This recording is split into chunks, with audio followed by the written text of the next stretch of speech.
Hate to start your Friday morning off on a damp note here, a damper for more than one reason. You see those slick roadways there. We start seeing some rain in some parts of our area, but when you see the marquee on the gas station, I know that it was not a mistake yesterday and that those prices are still sky high this morning.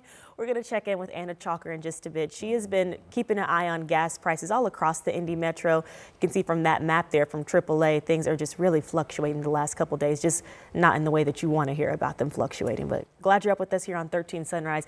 Friday, at least. Yeah. That's yes, the one exactly. bright spot for you today. I was going to say we show that rainy shot and then a gas station, our biggest nemesis right now in the background. So, but as you point out, it's Friday. So we are getting you ready for a big weekend here in Indy on May 1st. May 1st. Yeah, listen, gas prices, rain, I don't care. We're a few hours away from starting this weekend. Yeah, so that's we're true. We're going to be on the positive side today. Let's show you what's happening here around central Indiana. Yes, welcome to the month of May. And good morning. We appreciate you spending some time with us here on Sunrise. So let's run down what we're going to be discussing here. We've got showers around this morning. We told you that was going to happen because of the cloud cover. The temperatures this morning not as cold. The temperatures tonight, temperatures Sunday morning, yeah, they're going to be much colder, middle to low 30s. Some frost potential this weekend. Here's live Doppler 13 radar and right on schedule. Showers around, going to be likely this morning.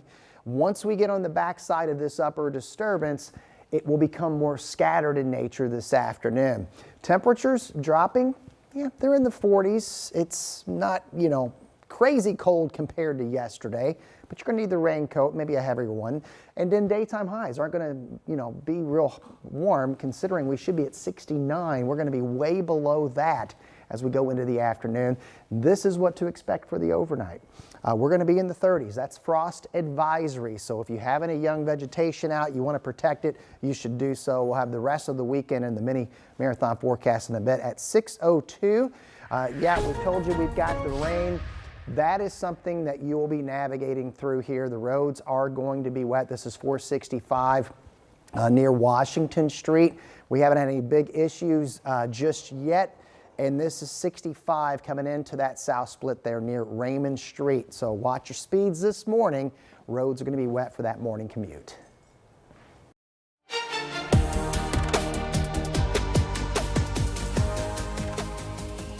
And there will be tears in your eyes as you head to the gas station this morning. Those gas prices still at record highs. We talk about the state average jumping up nearly 40 cents overnight, but we know you just want to know how much are you going to pay. Anna Chalker is back on Pump Patrol this morning showing us some of the prices. We can't see because the rain is kind of clouding our view, but how high is the gas behind you, Anna? Well, ladies, I've got two gas stations behind me. I have a Shell to my right and a Speedway to my left. And I'll tell you, both of them are sitting at $4.99. And I'm going to give you the excuse right now to not get out of bed and do not hit the roads today. High gas prices everywhere we've seen so far, sitting at $4.99. It's really hard to find a gas station that's going to be less than $4.80. It was around $4.41 last week. Get this, it was $1 less.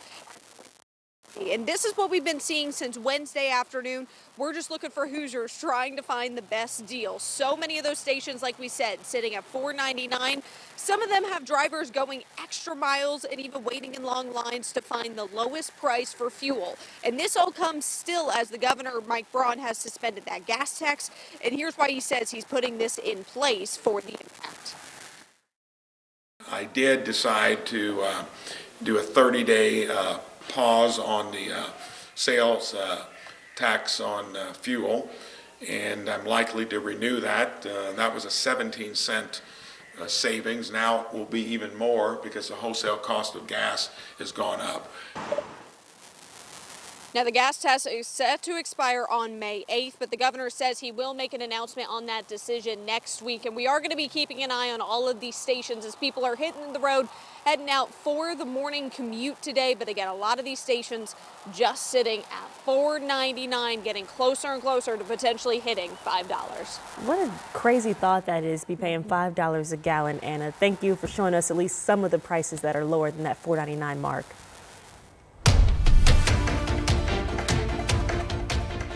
Well, believe it or not, we are now 60 days into the conflict with Iran, and a tentative ceasefire is holding. Peace talks are stalled on Capitol Hill, with Republicans blocking a vote to stop Trump's push in the conflict despite a deadline today for Congress to approve this. A law that says the president must stop and remove military from conflict if Congress doesn't authorize a war within 60 days. Republican House Speaker Mike Johnson says this is not a war.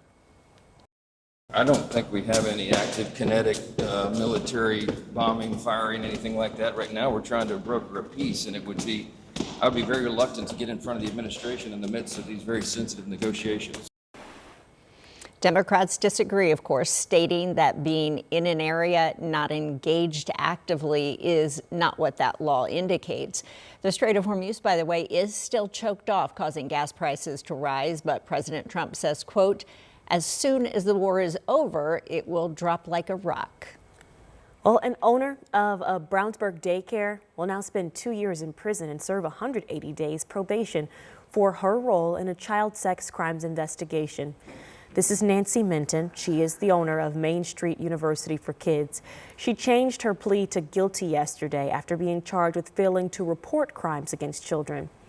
So let me show you some video from inside of the courtroom yesterday, or walking into the courtroom.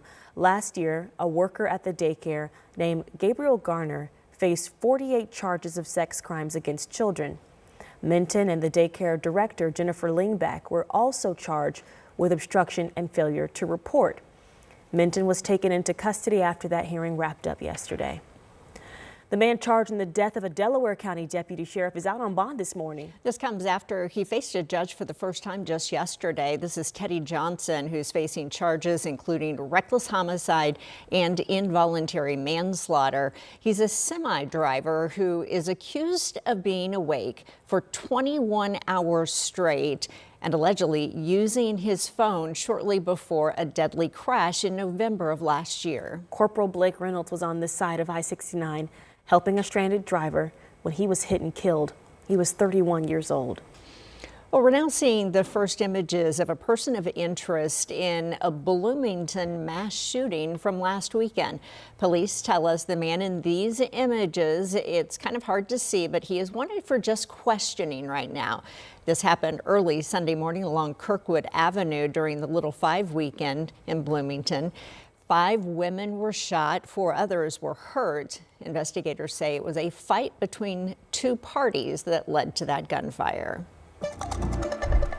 Well, this morning we're learning the Clinton County Sheriff and his wife will not appear in court on felony charges in Clinton County. And that's because a judge approved a request to move the trial to Marion County. Richard and Ashley Kelly are charged with fraud after investigators say that they misused funds from the Indiana State Police Pension Trust. The couple will appear before a special judge and special prosecutors May 11th. Now, Richard currently holds his position as Clinton County Sheriff, while his wife was fired as jail matron earlier this month. Well, a new bank in central Indiana is making history as the state's only designated minority depository institution. It's called Generations Community Bank. It's now open on North Illinois Street. Al London is the president and the CEO of the bank. He says the goal is to create economic growth for everyone in the community, especially for underserved residents. London also pointed to the nationwide wealth gap, which also impacts, obviously, people here in Indiana. And he says he is really trying to help people reach important goals in their life. There's a wealth gap that exists in the U.S. in Indianapolis, Indiana. There's no different here. So what we want to address long term is helping folks reach their financial goals. We're increasing home ownership, helping small business owners scale and grow their businesses by giving them access to the tools and resources they need. This is the first branch, but Generations Community Bank plans to open a second spot on Indianapolis's south side. That'll be inside of the Arthur Baxter YMCA by the end of May. Starting the month of May, though, very cool. Good morning. Yeah, cool and a little wet here. Yeah, we've got some showers moving through central Indiana. Rain on radar when that's going to move out, and the cold that's moving in for tonight. We've got a frost advisory. It could be the first of several over the next 7 days. And more closures coming to an already congested and busy North Side corridor. What you need to know before the next phase of the Level Up 31 project kicks off. And whether you're running, walking, or watching, I don't know about you, but mile 13 is my favorite. Now, coming up in just a few minutes, we've got the 500 Festival CEO coming on to talk about everything you need to know ahead of Mini Marathon tomorrow.